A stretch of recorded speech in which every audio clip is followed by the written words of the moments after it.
Kemudian kata Nabi lagi, wa ayyuhibbal mar' la yuhibbuhu illa lillah. Ini pun kemanisan iman. Apabila dia cinta pada satu orang, dia tidak cinta orang tu melainkan kerana Allah. Ni yang disebut oleh Yahya bin Mu'adh. Dia kata, nak tahu kita ni sayang orang kerana Allah ataupun tidak, tengok dia kata, haqiqatul hub fillah alla yazida bil bir wala yanqusu bil jafa. Dia kata, nak tahu hakikat cinta kita kepada makhluk ni kerana Allah ataupun kerana benda lain, kalau kerana Allah, dia kata cinta itu tidak bertambah dengan kebaikan dan tidak berkurang dengan kekasaran. Maksudnya apa? Kita cinta kawan kita ni kerana kebaikan yang ada pada dia, kerana iman yang ada pada dia, dan kita cinta dia tu kerana kebaikan dia tu ada pada dia walaupun tak sampai pada kita kebaikan itu. Tapi kalau kita cinta orang tu, sebab apa? Sebab dia selalu bagi kita barang, jadi kita cinta kat dia lah. Tapi kalau tak bagi, dia kasar dengan kita ataupun dia buat lebih kurang dengan kita, tak suka. Sebab apa? Bukan ada kepentingan pun. Maksudnya cinta pada manusia yang tak ada kepentingan kerana yang kerana Allah ni, cinta tanpa kepentingan pribadi. Ni yang menyebabkan golongan sahabat cinta sesama mereka. Tuan-tuan, Abu Hurairah umpamanya, orang miskin duduk dekat sofa, duduk belakang Masjid Nabawi. Orang miskin, tak kerja, cari hadis, duduk kat Masjid Nabawi tu. Makan pun kalau ada orang jemput adalah makan, kalau tak ada, tak adalah makan. Dia kata, ulazimu Rasulullah sallallahu alaihi wasallam ala mil'i batni. Aku melazimi Nabi SAW walaupun perut aku lapar. Ada waktu-waktu Abu Hurairah ni pengsan kerana terlalu lapar. Miskin, kan? Jadi kalau kita cinta ke Abu Hurairah, pasal apa kita cinta ke Abu Hurairah? Kerana dia bawa Islam, dia orang mukmin, ada iman tu. Tapi kalau kita kata Abu Hurairah bukan ada kepentingan, aku nak sayang kat dia, sayang orang lain lah, umpamanya pada orang zaman tu, maka dia bukan cinta kerana Allah. Orang yang cinta kerana ada kepentingan tidak menyelamatkan kita. Tapi kalau orang cinta kita kerana Allah, dia akan menyelamatkan kita. Kenapa? Kerana bila dia cinta kerana Allah, dia akan pastikan segala tindakan kita tidak bercanggah dengan kehendak Allah dan Rasul. Kita bila nak berkawan ni, tuan-tuan, saya selalu sebut benda ni, saya nak ulang balik. Kita kalau berkawan ni, tiba-tiba ada kawan bagi tahu kat kita, benda ni salah ni, tolong bagi betul.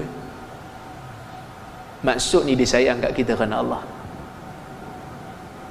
Sebab apa? Sebab dia tak peduli, melainkan hanya nakkan kebaikan daripada kita. Bila ada seorang kawan sanggup bagi tahu kat kita, ni saya nak bagi tahu awak, semalam awak buat satu benda salah, saya lupa nak bagi tahu semalam, hari ni saya nak bagi tahu benda tu salah. Tu seorang kawan yang baik. Teruslah kawan dengan dia, kerana dia mampu untuk menegur kesilapan dan kesalahan kita.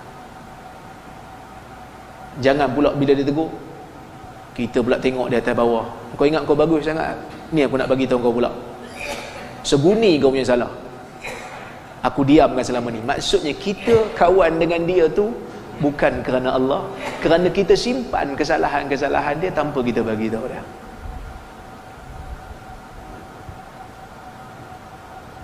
Ini yang Nabi buat pada sahabat-sahabat dia. Nabi sayang ke Abu Dhar umpamanya.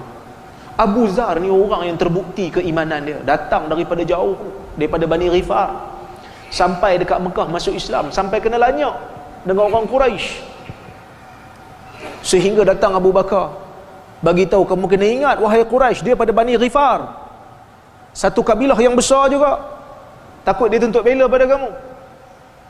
Terbukti Abu Dzar sebagai seorang yang saleh.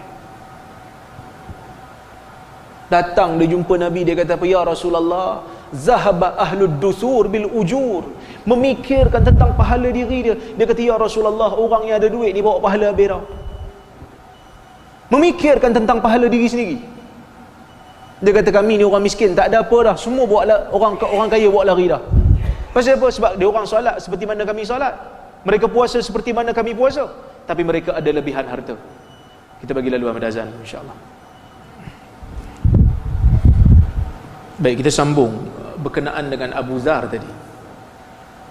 Seorang yang saleh, sehingga datang ditanya Nabi, dia kata, orang kaya-kaya ni bawa lari pahala banyak dah, kami orang miskin tak dapat. Dia orang puasa seperti mana kami puasa, dia orang salat seperti mana kami salat, tetapi mereka ada lebihan harta yang kita orang miskin tak ada. Maka Nabi ajar kat dia cara-cara orang miskin untuk mendapatkan pahala, iaitu dengan takbir, dengan tasbih, dengan tahmid, dengan amar ma'ruf nahi munkar,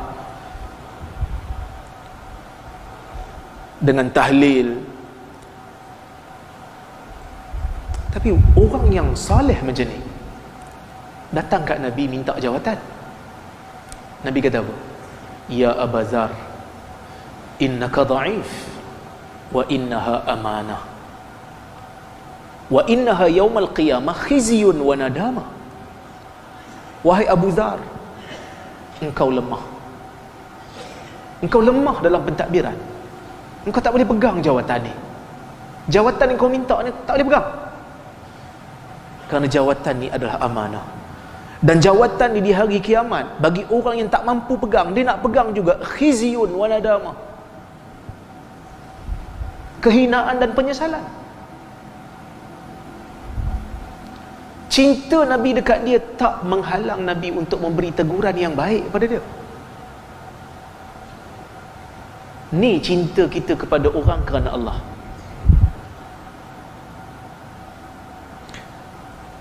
Tapi tuan-tuan, tu lah kadang-kadang kita nak tegur kawan sendiri payah kan? Keluarga sendiri pun payah nak tegur. Maksudnya kita kena berubah. Saya pun sama, tuan-tuan pun sama. Kadang-kadang kita tengok kawan kita minum tangan kiri, macam mana aku nak tegur dia ni? Nak suruh dia minum tangan kanan. Kita pening kepala. Tak salah kita bagi tahu. Tak maaf, kau ni bagus semua benda, tapi satu tadi kau nampak aku minum tangan kiri, cuma minum tangan kanan. Sunnah. Mungkin dia tak tahu, mungkin dia terlepas pandang kan? Tapi kau dia merajuk, aku ingat kau bagus sangat, jangan kawan dengan aku dah. Tak apa, kita akan baik kawan lain. Tapi jarang lah orang nak marah kan? Cuma dia kecil hati tu ada lah sikit. Tapi cara kita nak tegur kawan ni pun kena ada cara lah juga kan? Dia nampak macam tu, weh mangkuk, susah lah.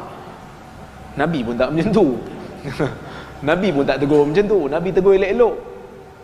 Tapi orang Melayu ni nak tegur kena puji dulu. Carilah kebaikan dia. Yang tu puji dulu. Dia dalam bahasa orang Melayu ni, sebelum nak luku, gosok dulu.